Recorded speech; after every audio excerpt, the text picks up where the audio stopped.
Good morning everyone. आज हम पढ़ेंगे 12th क्लास की बुक स्वतंत्र भारत में राजनीति का 9वां अध्याय, जिसका शीर्षक है भारतीय राजनीति नए बदलाव, इंडियन पॉलिटिक्स रिसेंट डेवलपमेंट के बारे में पढ़ेंगे। हम इस चैप्टर में मेनली 1989 के बाद की राजनीति के बारे में पढ़ेंगे, क्योंकि 1989 के बाद से राजनीति में काफी बदलाव आए। जो पहले एक दल की प्रभुत्व वाली राजनीति होती थी, अब वो गठबंधन राजनीति में बदल चुकी है। तो इस दौर में आए सामाजिक, आर्थिक और राजनीतिक बदलाव के साथ साथ हम आरक्षण के मुद्दे पर, गठबंधन सरकार पर, कांग्रेस के प्रणाली के खत्म होने पर और भी नई आर्थिक नीति से संबंधित, संप्रदायवाद से संबंधित बहुत सारे मुद्दों पर चर्चा करेंगे। तो आइए शुरू करते हैं इस चैप्टर को। सबसे पहले हम शुरुआत करते हैं कि 1990 के दशक और उसमें क्या क्या बदलाव आए। 1990 के दशक में भारतीय राजनीति में कौन कौन से बड़े बदलाव आए। तो फर्स्ट हम देखेंगे कि कांग्रेसवाद का अंत। जैसे हमने 5th अध्याय में पढ़ा था कि एक दल की प्रभुत्व का दौर, हमने देखा कि 1952 से लेकर के 1967 तक कांग्रेस ही एकमात्र ऐसा दल था जो बहुमत के साथ सत्ता में आ रहा था। उसके बाद की राजनीति में भी कांग्रेस दल का प्रभुत्व रहा है। हालांकि उतना प्रभुत्व नहीं रहा जितना पहले 3 आम चुनाव में था, लेकिन उसके बाद भी कांग्रेस का प्रभुत्व रहा है। ये हमने सभी चुनाव में देखा है। अगर हम बात करें, अगर हम 1977 के चुनाव को छोड़ दें तो हर बार ही कांग्रेस की सरकार बनी है। 1977-78 में एक बार ऐसा हुआ था जब जनता पार्टी की सरकार बनी थी। तो अगर बात आती है कि सबसे पहले गैर कांग्रेसी सरकार केंद्र में कब बनी, सबसे पहले प्रथम बार 1977 में जनता पार्टी की सरकार बनी थी। 1977 में बनी थी ये जनता पार्टी की सरकार। इसे हम गैर कांग्रेसी सरकार कहेंगे। जनता पार्टी की सरकार पहले केंद्र में गैर कांग्रेसी सरकार बनी थी। लेकिन अगर हम गठबंधन के दौर की बात करते हैं कि गठबंधन का दौर कब से शुरू हुआ, गठबंधन का दौर शुरू होता है 1989 से। 1989 के चुनाव से गठबंधन का दौर शुरू होता है। अब कांग्रेसवाद का अंत आपने सुना, पिछले अध्याय में भी आपने पढ़ा, 31 अक्टूबर 1984 को इंदिरा गांधी की हत्या कर दी गई थी। वहां पंजाब में काफी ऑपरेशन विजय चलाया, ऑपरेशन ब्लू स्टार चलाया था इंदिरा गांधी के द्वारा। तो सिखों ने नाराज होकर के इंदिरा गांधी की हत्या कर दी थी। उसके बाद उनके बेटे राजीव गांधी को प्रधानमंत्री बनाया गया। 1984 में चुनाव हुए तो कांग्रेस के प्रति बड़ी सहानुभूति थी लोगों में, राजीव गांधी के प्रति बहुत सहानुभूति थी। तो 1984 के चुनाव में, 1984 में कांग्रेस को 415 सीटें मिली। लेकिन वही 1989 के चुनाव में अगर हम देखें तो कांग्रेस को सिर्फ 197 सीटें मिली थी। तो इससे पता चलता है कि जो कांग्रेस की नीतियां थी, लोग अब उन्हें पसंद नहीं करते थे। कहां 415, आज तक भी किसी पार्टी को इतने इसके आसपास भी बहुमत नहीं मिला है। इससे पहले कांग्रेस को भी नहीं मिला था। 350, 370, 371 तक तो सीटें मिली थी कांग्रेस पार्टी को जब इसका प्रभुत्व था। लेकिन 415 तो एक बहुत ही बड़ा बहुमत था जो 1984 के चुनाव में कांग्रेस को मिला था। किस कारण से? क्योंकि लोगों की सहानुभूति थी राजीव गांधी के प्रति। लेकिन उसकी नीतियों से लोग उतना ज्यादा खुश नहीं थे। तो इस वजह से अगले चुनाव में, 1989 के चुनाव में कांग्रेस पार्टी बहुमत में नहीं आई, सिर्फ 197 सीटें मिली और यहीं से गठबंधन का दौर शुरू हो जाता है। 1989 के चुनाव से गठबंधन का दौर शुरू होता है और इसे हम कांग्रेस प्रणाली का अंत भी कहेंगे। कांग्रेस प्रणाली एक ऐसी प्रणाली जिसमें हर जगह पर कांग्रेस का ही प्रभुत्व था। हर बार कांग्रेस ही एकमात्र ऐसी पार्टी थी जो लोकसभा के चुनाव में जीत कर आती थी और अपने केंद्र में सरकार बनाती थी। लेकिन अब इस दौर में कांग्रेस प्रणाली का अंत हो गया ऐसा माना गया, और ऐसा सामने भी दिख रहा है कि अब कांग्रेस उतने प्रभुत्व वाली पार्टी नहीं रही है। अब कांग्रेस को भी अन्य दलों से सहायता लेनी पड़ रही है। तो इस दौरान फिर संयुक्त मोर्चा की सरकार बनी, राष्ट्रीय मोर्चा की, सॉरी, 1989 में। क्योंकि कांग्रेस को बहुमत नहीं मिला, कांग्रेस को बहुमत ना मिलने के कारण कांग्रेस ने विपक्षी दल की भूमिका निभाने का निर्णय लिया, और राष्ट्रीय मोर्चा, जिसमें जनता पार्टी और कुछ क्षेत्रीय दल शामिल थे, और उसमें भाजपा और वाम मोर्चा, जो 1989 में जो राष्ट्रीय मोर्चा था उसमें भाजपा, बीजेपी और वाम दलों ने बाहर से समर्थन दिया था। हालांकि सरकार में शामिल नहीं हुई थी बीजेपी, लेकिन बाहर से इसको समर्थन दिया था राष्ट्रीय मोर्चा की सरकार को। उसके बाद तो जैसे कि गठबंधन सरकारों का दौर सा चल पड़ा था। तो ये था एक नंबर 1 बदलाव 1990 के दशक में। अगर हम बदलाव की बात करें तो पहला बदलाव था कांग्रेसवाद का अंत। जो कांग्रेस 1984 के चुनाव में 415 सीटें ले रही थी, वही कांग्रेस अगले आम चुनाव में धराशायी हो गई थी, सिर्फ 197 सीटें लेकर के विपक्ष में बैठी थी। राष्ट्रीय मोर्चे ने सरकार बनाई थी, जनता पार्टी और कुछ क्षेत्रीय दल इसमें शामिल थे, और उसके साथ साथ भाजपा और वाम मोर्चा ने इसे बाहर से समर्थन दिया था। इस तरह से कांग्रेसवाद का अंत हो गया था। अंडरस्टैंड? अब अगली बात आती है राजनीति में मंडल मुद्दों का उदय। ये अलग सी क्वेश्चन भी आ सकता है आपके, मंडल मुद्दे क्या थे? 1978 में बिंदेश्वरी प्रसाद मंडल की अध्यक्षता में एक आयोग बनाया गया, जिसे दूसरा पिछड़ा जाति आयोग कहते हैं। बीपी मंडल की अध्यक्षता में, किसकी अध्यक्षता में? बीपी मंडल की अध्यक्षता में दूसरा पिछड़ा जाति आयोग बनाया गया, और उसका काम क्या था? उसका काम था कि देश में सामाजिक और शैक्षिक दृष्टि से पिछड़े हुए लोगों का, पिछड़ी हुई जातियों का पता लगाना और उनके उत्थान के उपाय सुझाना इस आयोग का मुख्य उद्देश्य था, मुख्य काम था। अंडरस्टूड? बीपी मंडल की अध्यक्षता में एक दूसरा पिछड़ा जाति आयोग बनाया गया, और उसका काम था देश में शैक्षिक और सामाजिक और आर्थिक रूप से पिछड़े हुए जो लोग हैं, अनुसूचित जाति और जनजाति को छोड़ के, अनुसूचित जनजाति के अलावा जो पिछड़े हुए लोग हैं उनका पता लगाना और उनके उत्थान के उपाय सुझाना बीपी मंडल आयोग का मुख्य काम था। और इसने सुझाव क्या दिए?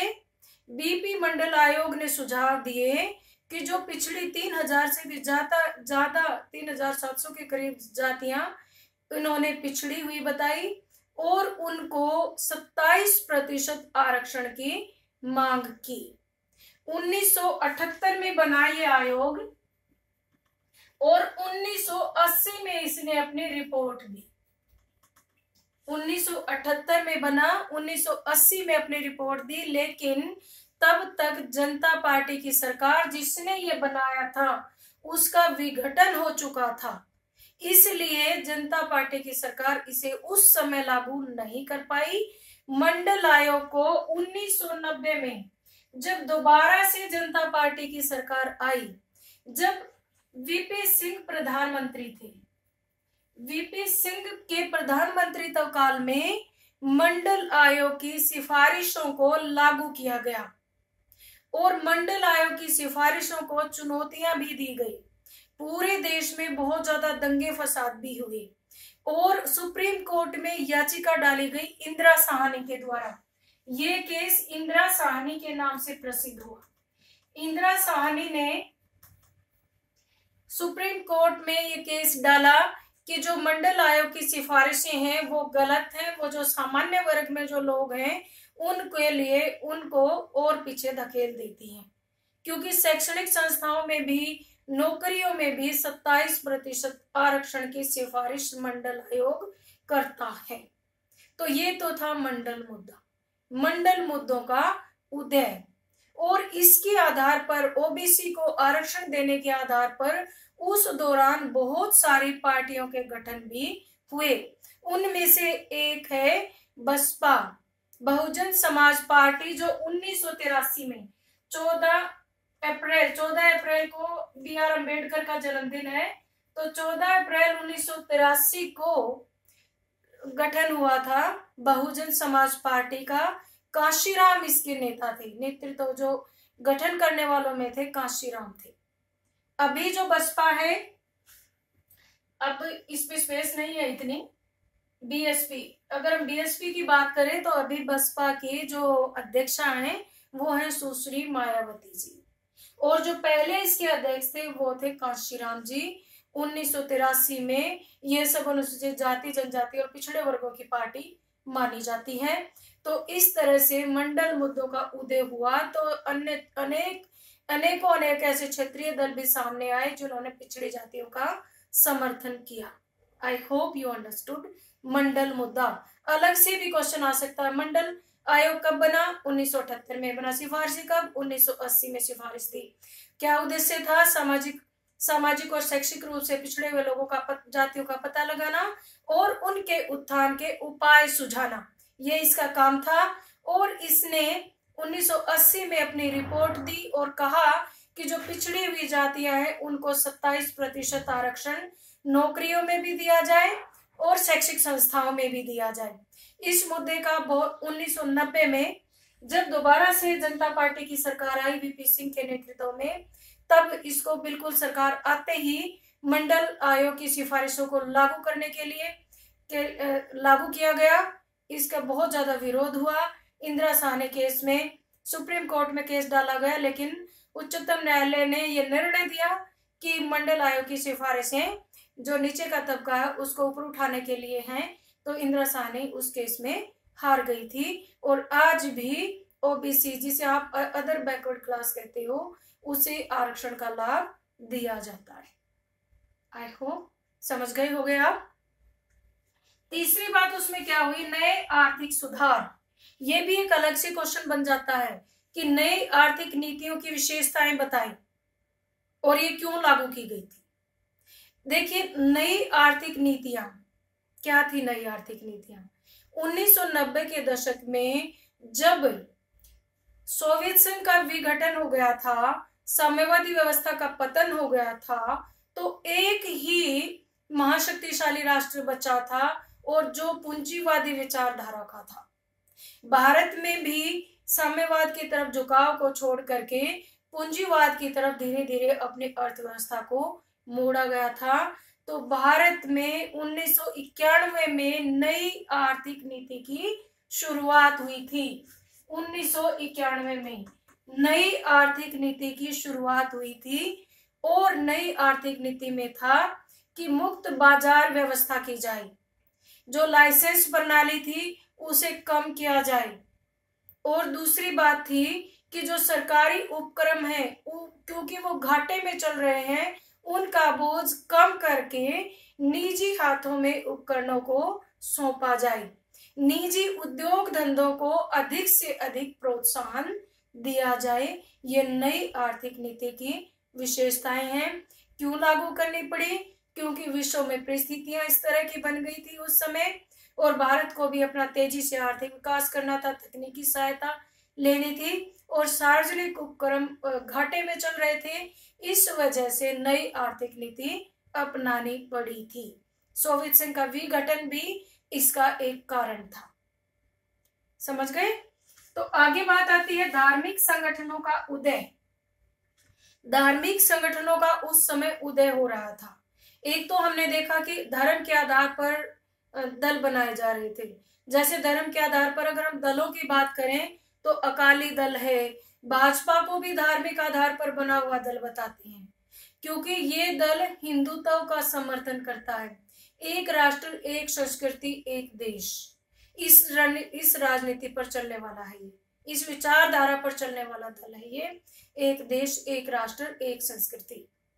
तो धार्मिक संगठनों का उदय भी हुआ उस दौरान 2-3 ऐसी घटनाएं घटी जिसमें धर्म के आधार पर दल समर्थन करने लगे। पहली बात तो थी शाहबानो प्रकरण। इसको मैं और डिटेल में आगे के टॉपिक में पढ़ाऊंगी आपको। शाहबानो प्रकरण 62 वर्ष की एक मुस्लिम महिला थी, जिसमें मुस्लिम लॉ के अकॉर्डिंग उसको कुछ भी गुजारा भत्ता नहीं दिया जाता था। उसने सुप्रीम कोर्ट में अपना याचिका डाली थी। सुप्रीम कोर्ट ने उसे गुजारा भत्ता के लिए कह दिया था कि उसे दिया जाना चाहिए, लेकिन राजीव गांधी की सरकार थी उस दौरान और उसको सुप्रीम कोर्ट के निर्णय को पलट दिया गया था। तो ये और डिटेल में हम आगे पढ़ेंगे। तो दूसरी बात थी, जैसे राम मंदिर की बात आती है, बाबरी मस्जिद को 6 दिसंबर 1992 को ढहाया गया था और भाजपा ने इसका समर्थन किया था। और गोधरा कांड जो 2002 में हुआ था, वो भी एक धार्मिक, उस मुद्दे में भी एक धार्मिक पुट देखा गया था। तो ये बातें हम और डिटेल में आगे के टॉपिक में पढ़ेंगे। अभी आपने यही करना है कि इस दौरान जो 1989 के बाद जो बदलाव आए थे, उसमें एक बदलाव ये भी था कि धार्मिक संगठनों का उदय हो रहा था। Got it? आगे है कांग्रेस के नेतृत्व में बदलाव। कांग्रेस पार्टी जो अब तक नेहरू गांधी परिवार के बीच ही सिमट कर रह गई थी, बस एक बार 1964 से 66 तक के बीच में लाल बहादुर शास्त्री प्रधानमंत्री बने थे। अदरवाइज अगर हम 1952 से 1977 और 78 की भी एक साल छोड़ दिया जाए, 64-65 के साल छोड़ दिए जाए, तो 1991 तक नेहरू गांधी परिवार का ही आधिपत्य था। 1989 के बाद कांग्रेस के नेतृत्व में भी परिवर्तन आया, क्योंकि मई 1991 में राजीव गांधी की हत्या कर दी गई थी। चुनाव की रैली में वो गए हुए थे, जो LTTE के समर्थक थे उन्होंने उनकी हत्या कर दी थी। और उसके बाद कांग्रेस के नेतृत्व में बदलाव आया और कांग्रेस की तरफ से PV नरसिम्हा राव को प्रधानमंत्री बनाया गया था। तो ये था एक और बदलाव। तो आई होप आप समझ गए होंगे 1990 के दशक में कौन कौन सी चुनौतियां आई भारतीय राजनीति में। या फिर इस तरह आ सकता है क्वेश्चन कि 1990 के दशक में भारतीय राजनीति में आए बदलावों का वर्णन करें। पहली बात कांग्रेसवाद का अंत। दूसरी मंडल मुद्दों का उदय, जो BP मंडल के आयोग के बारे में मैंने पूरा डिटेल में आपको बताया। ये अलग से क्वेश्चन भी बनता है, BP मंडल आयोग की क्या सिफारिशें थी, क्या उद्देश्य थे, किसने शुरू किया, कैसे क्या हुआ। आई होप समझ गए होगी इसको भी। फिर नई आर्थिक सुधार, जो 1991 में नई आर्थिक नीति आई थी भारत में, PV नरसिम्हा राव उस समय प्रधानमंत्री थे। तो नई आर्थिक नीति, जो कि क्योंकि पूरे विश्व में राजनीति बदल गई थी, जो पहले शीत युद्ध में 2 बड़ी महाशक्तियां थी, उनमें से एक का सोवियत संघ का विघटन हो गया था और पूरा विश्व अब पूंजीवाद की तरफ झुका हुआ था। Got it? तो धार्मिक संगठनों का उदय भी, इसमें आप बीजेपी का उदय बता सकते हैं, जो 1980 में पार्टी बनी, भारतीय जनसंघ से निकल करके बनी। और कांग्रेस नेतृत्व में बदलाव तो आपको पता ही है। आगे चले, तो देखिए आगे हमारा है गठबंधन का अर्थ। अब हम गठबंधन की राजनीति पढ़ेंगे इस पूरे चैप्टर में कि गठबंधन की राजनीति क्या होती है।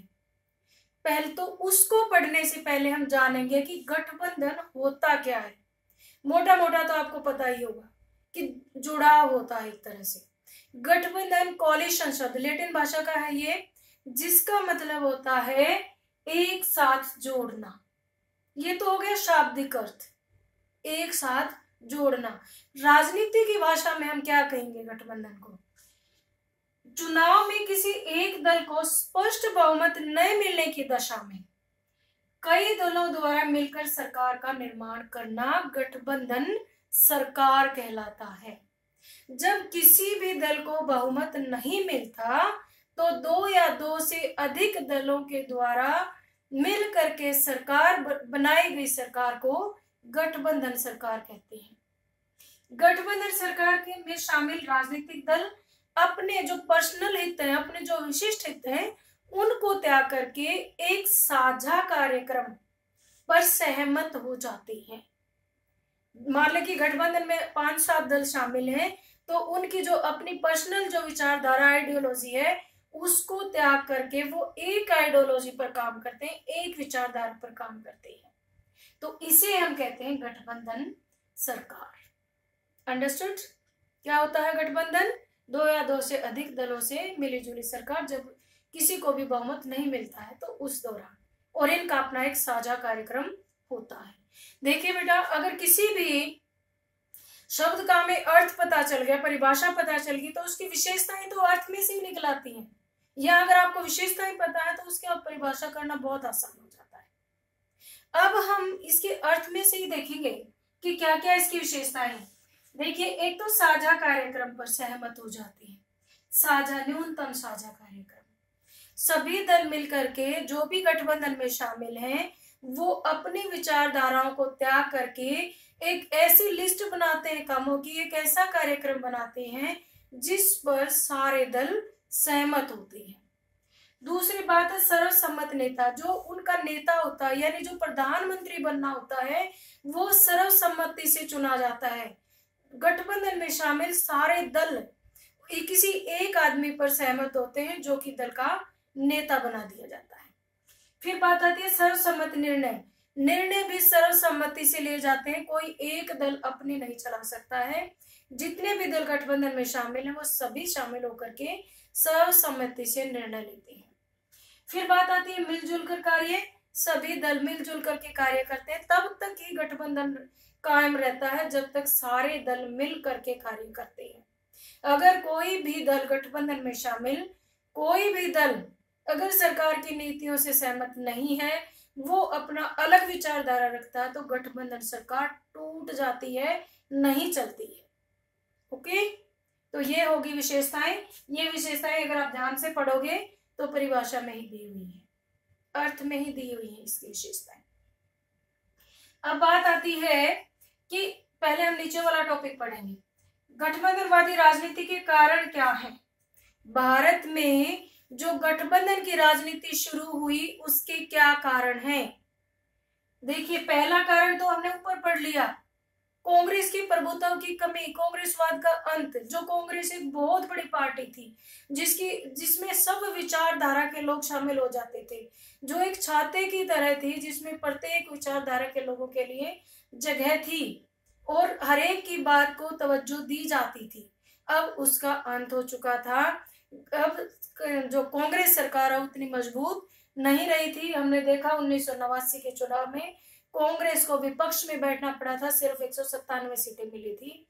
तो इस वजह से भारत में कांग्रेस का जो प्रभुत्व था वो खत्म होने की वजह से भारत में गठबंधन का युग शुरू हुआ। दूसरी बात है क्षेत्रीय दलों की संख्या और उसके प्रभाव में वृद्धि। जगह जगह पर छोटे छोटे क्षेत्रीय दल बनने लगे। जैसे अगर हम तमिलनाडु की ही बात करें, तमिलनाडु में विधानसभा के चुनाव में तो 1967 के चुनाव में अकेला ऐसा राज्य था जहां पर बिना किसी गठबंधन के सरकार बनी थी सबसे पहले। तो उसमें ऐसे ही क्षेत्रीय दलों की संख्या और प्रभाव में वृद्धि होने लगी। हर एक राज्य में अपने अपने क्षेत्रीय दल बनने लगे। जैसे अगर हम जम्मू कश्मीर की बात करें, नेशनल कॉन्फ्रेंस। जैसे हम उत्तर भारत में क्षेत्रीय दलों की बात करें, भारतीय लोकदल पार्टी। अभी भी अगर हम रिसेंट में भी हरियाणा में भी अगर हम बात करते हैं क्षेत्रीय दलों की, तो जैसे जनहित जनता पार्टी जो अभी भी गठबंधन की सरकार में शामिल है भाजपा के साथ। ऐसे ही जैसे महाराष्ट्र में शिवसेना, जैसे पश्चिमी बंगाल में तृणमूल कांग्रेस, और जैसे तमिलनाडु में AIADMK। ऐसे बहुत सारे दल हैं जो क्षेत्र में अपनी अहम भूमिका निभाते हैं और केंद्र की राजनीति को भी प्रभावित करते हैं, जिससे कि कोई भी बड़ा राष्ट्रीय दल बहुमत में नहीं आ पाता है क्योंकि क्षेत्रीय दल उसकी सीटें तोड़ देते हैं। तो इस वजह से भी भारत में गठबंधन की राजनीति शुरू हुई। नेक्स्ट आता दल बदल की घटनाएं। आपने देखा होगा कि राजनीति की चाह में, कुर्सी की प्राप्ति की लालसा में दल बदल की घटनाएं भी आए दिन घटती रहती हैं। कुछ जो भी नेता उन्हें लगता है कि उन्हें मंत्री पद नहीं दिया जा रहा है तो पार्टी को छोड़ करके दूसरी पार्टी में चले जाते थे इस दौरान। हालांकि 1985 के बाद तो दल बदल विरोधी अधिनियम बना दिया गया है। अब दल बदल की कुरीति इतनी ज्यादा नहीं है, क्योंकि अब अगर कोई व्यक्ति उम्मीदवार दल बदल करता है तो उसकी सदस्यता रद्द कर दी जाती है। ये 52वां संशोधन किया गया था, ये मैं आपको पहले भी बता चुकी हूँ। दल बदल विरोधी अधिनियम 1985 में 52वां संशोधन किया गया था। उसके बाद 2003 में 91वां संशोधन भी किया गया था। तो अब बात आती है क्षेत्रीय दलों की अपेक्षा। जो क्षेत्रीय दल हैं वे अपने अपने क्षेत्र का भला चाहते हैं और इसलिए वो कई बार राजनीति में शामिल हो जाते हैं, लेकिन उसके बाद भी वो अपना समर्थन वापस ले लेते हैं तो सरकार को खतरा हो जाता है। तो सरकार, कहने का मतलब ये है कि क्षेत्रीय दलों की अपेक्षाएं अपने क्षेत्र के प्रति, जो अपने अपने क्षेत्र को ऊपर उठाने की जो अपेक्षाएं हैं, वो उसकी बढ़ती हुई प्रवृत्ति के कारण भी भारत में गठबंधनवादी सरकारों का चलन बढ़ गया है। तो ये कुछ 4-5 पॉइंट थे। अगर क्वेश्चन आता है कि भारत में गठबंधनवादी राजनीति के पीछे क्या कारण थे, तो कुछ तो ये कारण है और कुछ आप इस तरह के, जो फर्स्ट में मैंने पढ़ा था बदलाव, भारतीय राजनीति में आए बदलाव, वहां से भी आप 1-2 पॉइंट लिख सकते हो। Got it. आगे हमने पढ़ना है कि गठबंधन सरकार का भारतीय राजनीति पर क्या प्रभाव पड़ा।